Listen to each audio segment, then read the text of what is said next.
प्रवीणजी स्वामी. आठवडा प्रस्तावामध्ये माझ्या मागण्या किंवा विचार मांडत असताना एक दोन ओळी पहिल्यांदा म्हणतो, उशीर झालेला आहे तरी देखील ना पूछो कि मेरी मंजिल कहाँ है, ना पूछो कि मेरी मंजिल कहाँ है, अभी तो सफर का इरादा है, ना हारूंगा हौसला कभी, ये मैंने किसी से नहीं खुद से वादा किया है, खुद से वादा किया है. उमरगा आणि लोहारा तालुक्याचं प्रतिनिधित्व करत असताना मी लोहारा तालुक्यासाठी नवीन अत्याधुनिक बस स्थानकाची उभारणी केली जावी.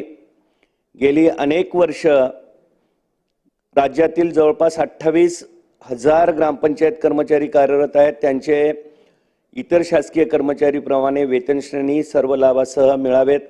ग्रामपंचायत कर्मचारी यांना सेवा ज्येष्ठता यादीप्रमाणे